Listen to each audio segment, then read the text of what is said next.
Hello दोस्तों, एक बार फिर से आप लोग का वेलकम है आपके अपने यूट्यूब चैनल ड्रीम क्लासेस पे।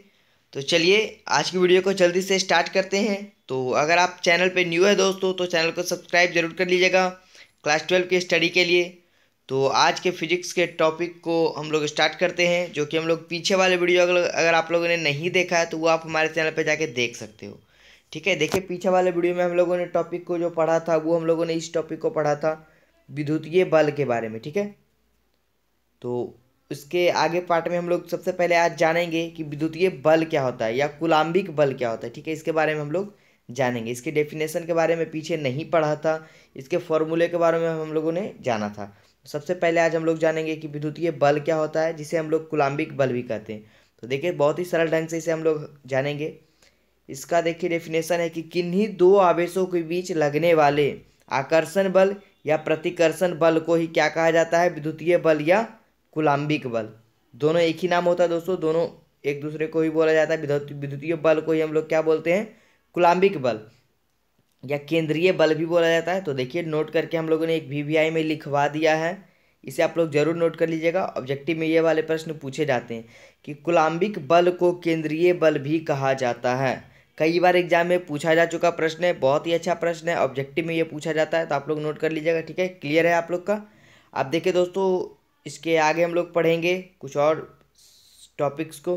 देखिए नोट करके हम लोग पढ़ेंगे कि अगर दो आवेशों के बीच का माध्यम हवा या निर्वात के अलावा कुछ और हो, ये वाला देखिए, हवा या निर्वात के अलावा कुछ और हो। पीछे हम लोगों ने पढ़ा था कि अगर हवा या निर्वात हो तो के बराबर कितना आ रहा था वहाँ पे हम लोग का 1। अगर आपने पीछे वाला वीडियो नहीं देखा दोस्तों तो वो आप जरूर देख ले, आपको बहुत ही फायदा होगा यहाँ पे इस वीडियो में। ठीक है, थोड़ा सा पेचीदा लगेगा ये वाला वीडियो अगर आपने पीछे वाले वीडियो को नहीं देखा है तो। ठीक है, चलिए उसके बाद देखिए यहाँ पे हम लोग को जानना है ये वाला टॉपिक कि अगर दो आवेशों के बीच का माध्यम हवा या निर्वात के अलावा कुछ और हो तो वहाँ पे यफ बराबर, यफ जो होता है विद्युतीय बल का मान कितना होगा, तो वहाँ पे हम लोग का आंसर हो जाएगा यफ बराबर 1/4 पाई इप्साइलन इंटू Q1 Q2/R², ये वाला। ठीक है, वहाँ पे हम लोग का पीछे हो रहा था 1/4 पाई इप्साइलन नोट, ये वाला देखिए 4 पाई epsilon naught into Q1 Q2/R², ये वाला हो रहा था। लेकिन यहाँ पे देखिए दोस्तों इस टॉपिक में सिर्फ 1/4 पाई इप्साइलन आ रहा है। ठीक है, जहाँ देखिए हम लोगों ने यहाँ पे दर्शा दिया है कि ये क्या है, इप्साइलन है, जिसे कि हम लोग क्या बोलते हैं साधारणतः भाषा में माध्यम की परावैद्युता या विद्युतशीलता बोलते हैं। ठीक है, इप्साइलन बराबर। अब देखिए इसी से हम लोग का एक टॉपिक यहाँ पे बहुत ही शानदार फॉर्मूले के ढंग से काम करता है कि ई बराबर epsilon naught into epsilon R. ठीक है, तो ई के बारे में हम लोगों ने जाना कि ई किसे कहते हैं, माध्यम की परावैद्युता या विद्युतशीलता होता है ई। और इप्साइलन नोट तो हम लोगों ने पीछे पढ़ा ही था।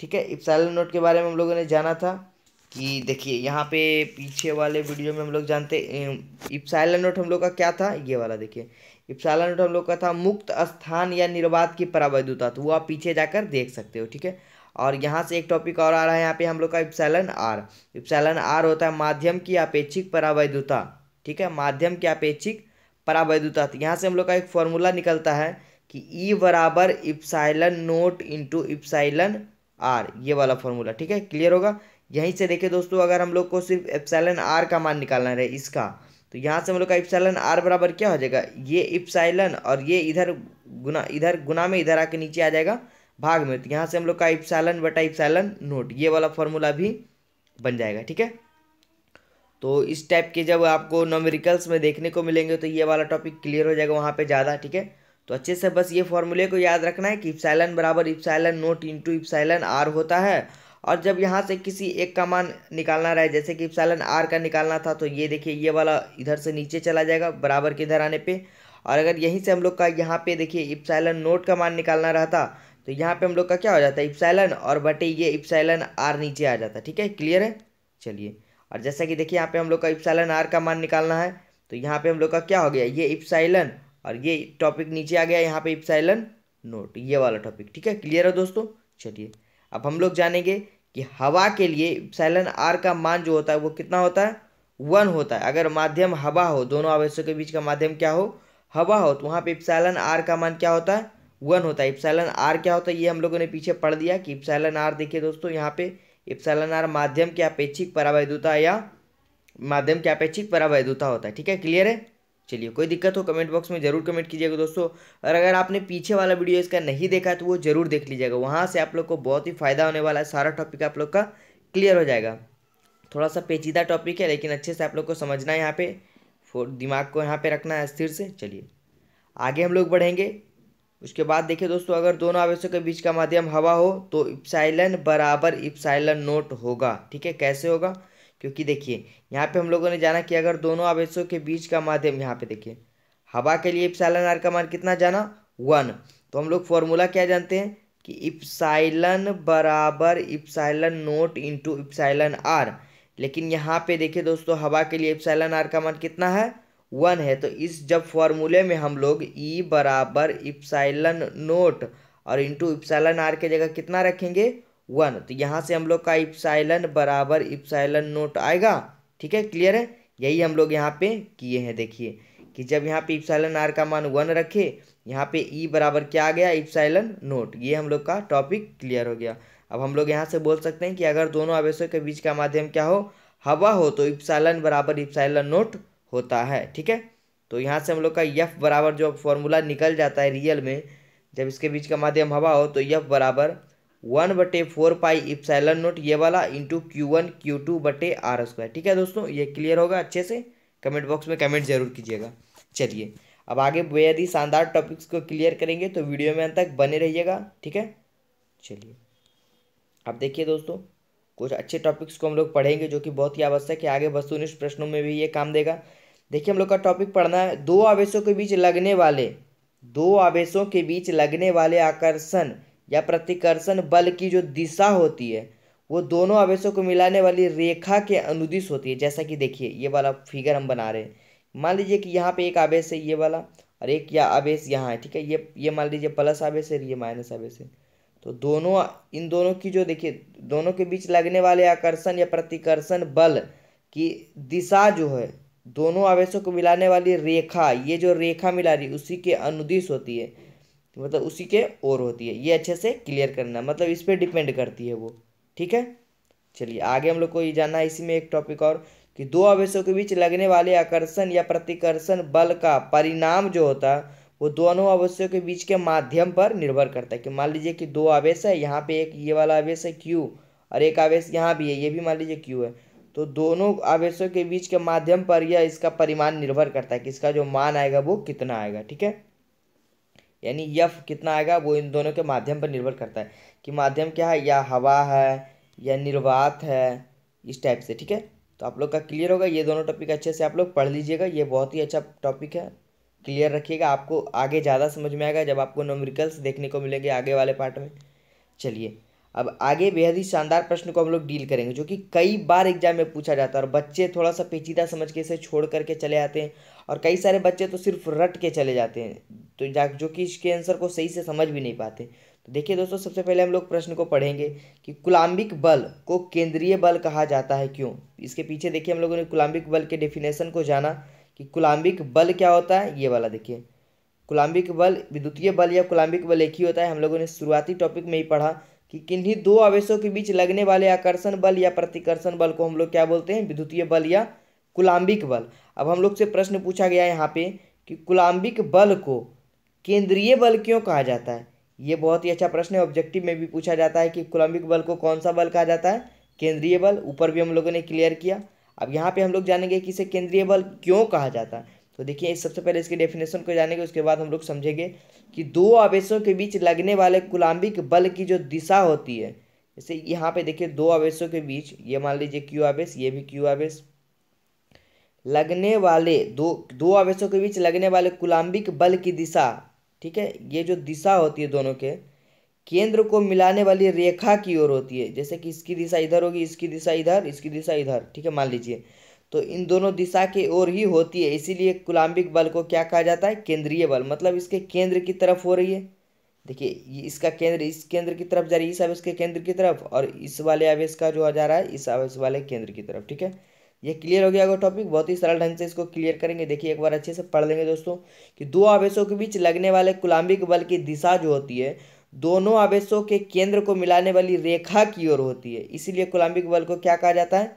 केंद्रीय बल। ठीक है, चलिए अब हम लोग आगे वाला टॉपिक जो पढ़ेंगे बहुत ही वीवीआई टॉपिक है, लिमिटेशंस ऑफ कुलाम्ब्स लॉ, यानी कूलम्ब के नियम की सीमाएं। पीछे हम लोगों ने कूलाम्ब के नियम को पढ़ लिया है, तो आप लोगों ने वीडियो को नहीं देखा पीछे वाले वीडियो को, तो आप लोग क्लियर कर लीजिएगा। कूलाम्ब ने 2 नियम दिया था, तो उसमें कूलाम्ब का जो नियम था उसमें कुछ सीमाएं था, ठीक है, लिमिटेशंस था कि कहाँ तक उसका नियम जो है वो काम करेगा। तो चलिए उनके बारे में हम लोग जानेंगे कुछ, जो कि बहुत बार एग्जाम में पूछा जाता है इस टाइप का प्रश्न कि कूलाम्ब के नियम की क्या क्या सीमाएं हैं, या 2 सीमाएं लिखें, उनके 3 सीमाओं को लिखे कि क्या क्या होता है। ठीक है, चलिए टॉपिक वाइज टॉपिक पढ़ेंगे हम लोग बहुत ही सरल ढंग से, आसान तरीके से और बहुत ही आराम आराम से, ताकि आपको कोई भी परेशानी ना हो।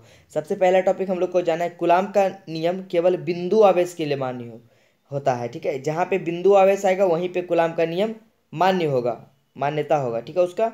और दूसरा टॉपिक जानना है कि कूलाम्ब का नियम केवल स्थिर आवेशों के लिए मान्य है, कि वहाँ पे आवेश क्या होना चाहिए? स्थिर होना चाहिए। और तीसरा टॉपिक हम लोग का है, देखिए कूलाम्ब का नियम माध्यम पर निर्भर करता है, कि वहाँ का माध्यम क्या है, दोनों आवेशों के बीच का माध्यम क्या है, हवा है, निर्वात है, इस टाइप से। तो ये वाला 3 टॉपिक आप लोग का क्लियर हो गया होगा कि कूलाम्ब का नियम केवल बिंदु आवेश के लिए मान्य है, ये वाला, और कूलाम्ब का नियम केवल स्थिर आवेशों के लिए मान्य है, और कूलाम्ब का नियम माध्यम पर निर्भर करता है। और चौथा टॉपिक देखिए दोस्तों, ये वाला बहुत ही अच्छा टॉपिक है कि कूलाम्ब का अगर 2 आवेशों के बीच की दूरी, मान लीजिए कि एक आवेश यहाँ एक आवेश यहाँ है, और दोनों के बीच की दूरी 10 पर पावर -15 m से कम हो, यहाँ पे देखिए अच्छे से क्लियर कर दिया हम लोगों ने, इतना m से कम हो तो कूलाम्ब के नियम अपनी वैधता खो देता है, वहां पे कूलाम्ब का नियम काम नहीं करता। यहीं तक सीमा था इसका, 4वां तो यानी चौथा। ठीक है, और ये 5वां टॉपिक हम लोग का अच्छे से क्लियर करेंगे कि कूलाम्ब का नियम सार्वत्रिक नहीं होता, मतलब सभी जगह नहीं होता, यूनिवर्सल नहीं होता है। ठीक है, सभी जगह मान्य नहीं होता है। अच्छे से आप लोग का क्लियर हो गया होगा, नोट जरूर कर लीजिएगा, इससे अच्छे से स्क्रीनशॉट ले लीजिएगा, और कमेंट बॉक्स में बताइएगा जरूर दोस्तों कि ये टॉपिक कैसा लगा। ठीक है, और आप लोग को समझ में आया कि नहीं। चलिए कुछ और टॉपिक को हम लोग क्लियर करेंगे, थोड़ा सा लंबा ये वीडियो जाएगा, ताकि बहुत सारे बच्चे कमेंट कर रहे थे कि सर थोड़ा और लंबा वीडियो बनाइए, बहुत ही कम प्रश्नों को लेकर के आते हैं आप। तो देखिए ये शुरुआती वीडियोज़ है दोस्तों, यहाँ पे हम लोग बहुत ही कम प्रश्न इसलिए लेकर के आते हैं कि बहुत सारे बच्चे, देखिए बच्चे कई तरह के होते हैं, किन्हीं का माइंड थोड़ा कमज़ोर होता है, तो उनके लिए थोड़ा कम कम अभी स्टार्टिंग में ला रहे हैं वीडियो में, ताकि उन्हें अच्छे से समझ में आए, ताकि आप लोग का सारा टॉपिक क्लियर हो पाए, ताकि आगे आप लोग को जो पीडीएफ प्रोवाइड कराया जाएगा उसमें आप लोग को कोई भी परेशानी ना हो। फिर इसके आगे पार्ट में हम लोग इसके ऑब्जेक्टिव और न्यूमेरिकल्स प्रश्नों को हल करेंगे। ठीक है, चलिए इस टॉपिक में थोड़ा सा ज़्यादा प्रश्न आप लोग को देखने को मिलेगा। टॉपिक हम लोग का है विद्युतीय बल और गुरुत्वाकर्षण बल में तुलना, comparison between electric force and gravitational force, में दोनों में तुलना क्या होता है, दोनों में एक तरह से कह सकते हैं अंतर क्या होता है।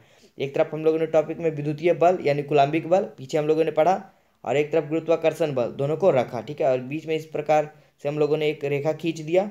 उसके बाद हम लोग जानेंगे कि विद्युतीय बल में आकर्षण और प्रतिकर्षण दोनों होता है। ठीक है, ये वाला टॉपिक। और गुरुत्वाकर्षण बल में हम लोग जानते हैं कि केवल क्या होता है, आकर्षण होता है। ठीक है, ये पहला टॉपिक क्लियर है। दूसरा टॉपिक हम लोग जानेंगे, विद्युतीय बल माध्यम पर निर्भर करता है, अभी भी हम लोगों ने फिगर के माध्यम से पढ़ा था कि दोनों के बीच का माध्यम क्या है उस पर निर्भर करता है, और गुरुत्वाकर्षण बल माध्यम पर निर्भर नहीं करता है। तीसरा टॉपिक हम लोग का है कि विद्युतीय बल का मान गुरुत्वाकर्षण बल की तुलना से क्या होता है, अधिक होता है। इसका मान क्या होता है, इसकी तुलना में अधिक होता है। ठीक है दोस्तों, हमेशा अधिक नहीं होता, बस इसकी तुलना में अधिक होता है। और इधर जानना हम लोगों को कि गुरुत्वाकर्षण बल का मान विद्युतीय बल की तुलना में क्या होता है, कम होता है। ठीक है, क्लियर है दोस्तों। चलिए अगला टॉपिक हम लोग को जानना है कि विद्युतीय बल सार्वत्रिक नहीं होता है, मतलब सभी जगह नहीं होता, लेकिन गुरुत्वाकर्षण बल क्या होता है, सार्वत्रिक होता है, मतलब यूनिवर्सल होता है, पीछे भी हम लोगों ने पढ़ा था। और इसके लास्ट टॉपिक को हम लोग जानेंगे, विद्युतीय बल आवेश के कारण उत्पन्न होता है। ठीक है, जहाँ पे आवेश होगा वहीं पे विद्युतीय बल कार्य करेगा, और गुरुत्वाकर्षण बल द्रव्यमान के कारण होता है। ये पांचों टॉपिक आप लोग का क्लियर होगा दोस्तों, कमेंट बॉक्स में कमेंट जरूर कीजिएगा कोई भी टॉपिक में दिक्कत होगा तो। ठीक है, चलिए आगे कुछ और टॉपिक्स को जानेंगे। अब हम लोग जानेंगे, देखिए दोस्तों आवेश के बारे में तो हम लोगों ने पढ़ा था, सबसे पहले स्टार्टिंग वीडियो में ही पढ़ा था कि आवेश किसी पदार्थ का वह गुण होता है जिसके कारण वह विद्युतीय क्षेत्र या चुंबकीय क्षेत्र को उत्पन्न करता है या अनुभव भी करता है। अब हम लोग जानेंगे आवेश का वितरण, यानी इंग्लिश में हम लोग बोल सकते हैं डिस्ट्रीब्यूशन ऑफ चार्ज, कि आवेश का वितरण क्या होता है। ये देखिए दोस्तों, आवेश का वितरण जो होता है, यहाँ पे देखिए हम लोगों ने लाइनिंग कर दिया, ये 2 तरह का होता है आवेश का वितरण। एक हम लोग का ये होता है डायरेक्ट डिस्ट्रीब्यूशन ऑफ चार्ज यानी आवेशों का असंतत वितरण, ठीक है। और दूसरा हम लोग को जानना है कंटिन्यूअस डिस्ट्रीब्यूशन ऑफ चार्ज यानी आवेशों का संतत वितरण। दो तरह का वितरण होता है, आवेशों का असंतत वितरण और आवेशों का संतत वितरण। उसके बाद हम लोग यहीं से जानेंगे कि ये जो हम लोग का होता है आवेशों का संतत वितरण, ये भी तीन तरह का होता है। ये देखिए, ये तीन तरह का होता है। इसमें हम लोग का पहला हो जाता है आवेशों का रेखीय घनत्व, जिसे कि हम लोग अंग्रेजी में लाइनियर चार्ज ऑफ डेंसिटी कहते हैं। और दूसरा होता है आवेश का पृष्ठीय घनत्व, जिसे कि सरफेस डेंसिटी ऑफ चार्ज कहा जाता है। और तीसरा होता है आवेश का आयतन घनत्व, जिसे कि वॉल्यूम डेंसिटी ऑफ चार्ज कहा जाता है। अब इन दोनों टॉपिक को हम लोग बराबर से बारी बारी से पढ़ेंगे, ठीक है। तो सबसे पहले हम लोग जानेंगे, यहाँ पे देखिए आवेशों का असंतत वितरण क्या होता है। ये जो हम लोगों ने पहला टॉपिक पढ़ा था, ये वाला आवेशों के वितरण में हम लोगों ने जाना था कि आवेशों का असंतत वितरण और संतत वितरण, ठीक है। चलिए अब जानेंगे हम लोग आवेशों का असंतत वितरण क्या होता है, इसके परिभाषा को जानेंगे और इसके आगे यूज को जानेंगे, ठीक है। देखिए डायरेक्ट डिस्ट्रीब्यूशन ऑफ चार्ज, इसके परिभाषा को हम लोग सरल ढंग से जानेंगे कि आवेशों का वैसा वितरण जिसमें किन्हीं दो आवेशों के बीच की दूरी परिमित हो। मतलब बीच की दूरी, जैसे कि यहाँ पे ये दो आवेश है, ये Q और Q, दोनों के बीच की दूरी जो है वो परिमित हो, मतलब सीमित हो। आवेशों के वैसे वितरण को आवेशों का क्या कहा जाता है, असंतत वितरण, ठीक है। और दूसरा टॉपिक हम लोग को पढ़ना है आवेशों का संतत वितरण यानी कंटिन्यूअस डिस्ट्रीब्यूशन ऑफ चार्ज, ठीक है। तो आवेशों का वैसा वितरण जिसमें किन्हीं दो आवेशों के बीच की दूरी परिमित नहीं हो, यानी दो आवेशों के बीच की दूरी सीमित नहीं हो, उसे क्या कहेंगे, आवेशों के वैसे वितरण को हम लोग आवेशों का संतत वितरण कहेंगे। क्लियर है दोस्तों दोनों टॉपिक। पहला हम लोग का क्या था, आवेशों का असंतत वितरण, इसमें किन्हीं दो आवेशों के बीच की दूरी परिमित हो, और इसमें था किन्हीं दो आवेशों के बीच की दूरी परिमित नहीं हो, ठीक है। तो इन दोनों में आप लोग का हो गया होगा कंपैरिजन, क्लियर। चलिए अब हम लोग जानेंगे, देखिए इसके टॉपिक्स को बारी बारी से। हम लोगों ने जाना था कि आवेशों का जो संतत वितरण है वो तीन तरह का होता है, ठीक है, तीन तरह का होता है। इन तीनों टॉपिक्स को बारी बारी हम लोग क्लियर करेंगे। चलिए पहला टॉपिक हम लोग का था, बहुत ही अच्छा टॉपिक है, अच्छे से आप लोग क्लियर करते जाइएगा। आवेश का आयतन घनत्व, जिसे कि हम लोग रो से भी सूचित करते हैं। ये हम लोग का रो का सिंबल होता है, चिन्ह होता है। तो ये आप लोग को ध्यान में रखना है, बहुत बार पूछा जाता है ये प्रश्न ऑब्जेक्टिव में भी कि आवेशों के आयतन घनत्व को किससे सूचित किया जाता है, तो रो से, ठीक है, इस टाइप से रो से, जिसे कि हम लोग इस टाइप से हिंदी में भी लिखते हैं। चलिए तो जानेंगे इसके डेफिनेशन को सबसे पहले कि प्रति एकांक आयतन में आवेश के परिमाण को आवेश का क्या कहा जाता है, आयतन घनत्व कहा जाता है। यहाँ से हम लोग बोल सकते हैं, देखिए अच्छे से इसके फिर एसआई मात्रा को भी हम लोग टॉपिक वाइज क्लियर करेंगे। हम लोग आवेश के आयतन घनत्व को अब हम लोग क्या बोल सकते हैं, Q/V, क्योंकि हम लोगों ने जाना कि प्रति एकांक आयतन में, यहाँ पे देखिए प्रति एकांक आयतन में आवेश के परिमाण, आवेश का परिमाण कितना है, यहाँ पे Q है, आवेश का क्या कहलाता है, आयतन घनत्व कहलाता है, ठीक है। ये क्लियर हो गया होगा दोस्तों। जहाँ पे भी क्या है दोस्तों, नीचे वाला आयतन है और ऊपर वाला क्या है, आवेश है, ठीक है, क्लियर है। यहीं से हम लोग का देखिए इसका एसआई मात्रक ज्ञात किया जाता है। देखिए इसका एसआई मात्रक कूलाम प्रति मीटर घन। देखिए ऊपर में क्या है, Q आवेश है, तो आवेश का एसआई मात्रक हम लोग जानते हैं क्या होता है, कूलाम होता है ये वाला, और प्रति ये वाला हो गया, और भी आयतन का हो जाता है, देखिए दोस्तों मीटर घन या मीटर क्यू। तो यहीं से हम लोग का ये वाला टॉपिक भी क्लियर होता है, इसके एसआई मात्रक का टॉपिक, कि जैसे हम लोग को ये पता रहेगा दोस्तों तो हम लोग एसआई मात्रक इसका खुद से लिख सकते हैं। परिभाषा हम लोग जानते हैं इसका, देखिए अभी पढ़े कि प्रति एकांक आयतन में आवेश के परिमाण को आवेश का आयतन घनत्व कहा जाता है, जिसे कि हम लोग Q/V से भी दर्शा सकते हैं। Q किसका होता है, कुलाम्ब का, तो हम लोग इसके एसआई मात्रक में जानेंगे कुलाम्ब, ये हो गया प्रति, और V से आयतन क्या होता है, मीटर घन, ठीक है, यानी MQ का। तो हम लोग यहाँ से साधारणतः बोल सकते हैं कि इसका एसआई मात्रक कुलाम प्रति मीटर क्यू होता है। क्लियर हो गया दोस्तों अच्छे से। कोई भी दिक्कत हो, डाउट हो तो कमेंट बॉक्स में कमेंट जरूर कीजिएगा, ठीक है दोस्तों। चलिए दूसरे टॉपिक पे हम लोग आएंगे। दूसरा टॉपिक हम लोग का आवेश का पृष्ठीय घनत्व, जिसे कि हम लोग सिग्मा से सूचित करते हैं, इस टाइप से। ये भी प्रश्न पूछा जाता है कि आवेश के पृष्ठीय घनत्व को किससे सूचित किया जाता है, तो वो हो जाएगा हम लोग का सिग्मा। इसके भी आंसर को उसी तरह से हम लोग जानेंगे, इसके परिभाषा को, कि प्रति एकांक आयतन में, ये वाला देखिए प्रति एकांक क्षेत्रफल में, वहाँ हम लोग का आयतन था, यहाँ पे हम लोग का क्या आ रहा है, क्षेत्रफल में आवेश के परिमाण को आवेश का पृष्ठीय घनत्व कहा जाता है। तो यहाँ पे हम लोग का क्या हो जाएगा, आयतन के जगह यहाँ पे हो जाएगा एरिया। आवेश के पृष्ठीय घनत्व को हम लोग क्या बोल सकते हैं, Q/A। वहाँ पे आयतन था तो हम लोगों ने भी लिखा था, यहाँ क्षेत्रफल है तो एरिया A लिखा, ठीक है। यहाँ से हम लोग इसका एसआई मात्रक आराम से लिख सकते हैं, क्योंकि देखिए दोस्तों इसका एसआई मात्रक कूलाम प्रति वर्ग मीटर। ये कैसे हुआ, देखिए ऊपर हम लोग का आवेश है, आवेश का एसआई मात्रक क्यू का क्या होता है, कूलाम्ब। तो यहाँ पे हम लोग कूलाम्ब लिखे और नीचे एरिया यानी क्षेत्रफल का एसआई मात्रक क्या होता है, मीटर स्क्वायर। अब बीच में प्रति है तो प्रति, यानी कूलाम्ब प्रति मीटर स्क्वायर। ठीक है दोस्तों, अच्छे से क्लियर हो गया होगा। चलिए आगे बढ़ते हैं इसके तीसरे टॉपिक, लास्ट टॉपिक पे। इसका लास्ट टॉपिक हम लोग को पढ़ना आवेश का रेखीय घनत्व, जिसे कि हम लोग लेमडा से सूचित करते हैं। ये भी प्रश्न पूछा जाता है कई बार। तो इसके सबसे पहले डेफिनेशन को जानेंगे कि प्रति एकांक लंबाई में, यहाँ पे हम लोग का लंबाई का बात आ रहा है। सबसे पहला में हम लोग का आयतन का बात आया, दूसरा में पृष्ठीय क्षेत्रफल का बात आ रहा था, और तीसरा में यहाँ पे लंबाई का बात आ रहा है। तो वही जो परिभाषा सेम चलेगा यहाँ पे भी।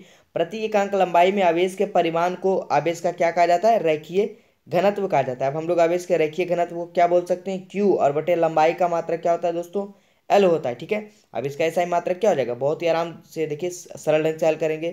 क्यू का क्या होगा, देखिए ऊपर क्यू क्या है, आवेश है, तो आवेश का क्या हो जाएगा, कूलाम्ब। ये हो गया प्रति, तो प्रति, और लंबाई का मात्रक होता है मीटर। इसे हम लोग क्या बोल सकते हैं, कूलाम्ब प्रति मीटर, यानी आवेश के रेखीय घनत्व का ऐसा ही मात्रक क्या होगा, कूलाम्ब प्रति मीटर। ठीक है दोस्तों, क्लियर हो गया होगा। चलिए तो आज के लास्ट टॉपिक पे आएंगे, बहुत ही वीवीआई है, अच्छे से इसे नोट जरूर कर लीजिएगा। कई बार एग्जाम में पूछा जाता है और बच्चे इसे अच्छे से समझ नहीं पाते और रट के चले जाते हैं। तो अच्छे से आप लोग को आज इसको क्लियर करके जाना है यहाँ पे। ठीक है, चलिए प्रिंसिपल ऑफ सुपरपोजिशन, ठीक है, ये वाला टॉपिक, प्रिंसिपल ऑफ सुपरपोजिशन यानी अध्यारोपण का सिद्धांत। ये क्या होता है, इसे हम लोग आज बहुत ही सरल ढंग से जानेंगे, इसके सुपर सॉल्यूशन को। चलिए सबसे पहले इसके परिभाषा को जानेंगे, फिर फिगर के माध्यम से इसे हम लोग समझेंगे कि बहुत से आवेशों के निकाय के अंदर, निकाय क्या होता है ये हम लोग फिगर में बताएंगे, कि बहुत से आवेशों के निकाय के अंदर किसी एक आवेश पर अन्य सभी आवेशों के कारण लगने वाले विद्युतीय बलों का परिणामी बल सभी आवेशों के कारण स्वतंत्र रूप से लगने वाले विद्युतीय बल के सदिश योग के बराबर होता है। जैसे कि हमको फिगर में ये दिख रहा है, देखिए बहुत से आवेशों के निकाय के अंदर, ये देखिए दोस्तों बहुत से आवेशों का निकाय, यहाँ पे बहुत से आवेश आ रहे हैं। ठीक है, इसके निकाय के अंदर किसी एक आवेश पर, ये हम लोग का देखिए बीच वाला एक आवेश हो गया ए, अन्य सभी आवेशों के कारण लगने वाले विद्युतीय बल, जैसे कि यहाँ पे विद्युतीय बल लग रहा है F1, ये F2 और ये F3 और ये F4, ये सब विद्युतीय बल लग रहा है, क्योंकि विद्युतीय बल को हम लोगों ने F से सूचित किया था, पीछे भी हम लोगों ने पढ़ा था। ये हम लोग का फिगर है कि बहुत से, देखिए एक बार फिर से हम लोग इसके परिभाषा को पढ़ रहे हैं, बहुत से आवेशों के निकाय के अंदर किसी एक आवेश पर अन्य सभी आवेशों के कारण लगने वाले विद्युतीय बलों के परिणामी बल सभी आवेशों के कारण स्वतंत्र रूप से लगने वाले विद्युतीय बल के सदिश योग के बराबर होता है। देखिए यहाँ पे हम लोग का ये परिणामी बल F वेक्टर हो गया, क्योंकि सदिश लग गया तो यहाँ पे वेक्टर का काम जरूर आएगा। F1 vector plus F2 vector plus F3 dot dot dot Fn vector. ठीक है, यही देखिए फॉर्मूला से हम लोग का क्लियर हो रहा है। यहाँ पे F जो है वो क्या आ रहा है दोस्तों, परिणामी बल, रिजल्टेंट फोर्स को हम लोग बोलेंगे। तो देखिए फिर से फिगर से थोड़ा सा और क्लियर करें टॉपिक को, कि बहुत से आवेशों के निकाय के अंदर किसी एक आवेश पर लगने वाले, देखिए यह बहुत से आवेशों के निकाय के अंदर किसी एक आवेश पर अन्य सभी आवेशों के कारण लगने वाले विद्युतीय बलों का परिणामी बल, ये देखिए एक ही आवेश पर बहुत से आवेशों के कारण लगने वाले, ये एक आवेश है, इस पर बहुत सारे आवेशों के कारण लगने वाले विद्युतीय बल जो ये सब लग रहा है, F vector, F1 vector, F2 vector, ये वाला। ठीक है, लगने वाले विद्युतीय बलों का परिणामी बल अन्य सभी आवेशों के कारण लगने वाले स्वतंत्र रूप से, देखिए लगने वाले विद्युतीय बल के सदिश योग के बराबर होता है। यहाँ पे सदिश योग लग गया दोस्तों, इसीलिए यहाँ पे F vector, F2 vector, F1 vector इस टाइप से यहाँ पे लग गया। ठीक है, ये वाला टॉपिक क्लियर हो गया होगा फिगर के माध्यम से, फॉर्मूले के माध्यम से और परिभाषा के माध्यम से। तो आपको कोई भी दिक्कत हो दोस्तों तो कमेंट बॉक्स में ज़रूर कमेंट कीजिएगा। ठीक है, तो चलिए आज के वीडियो में यहाँ तक ही।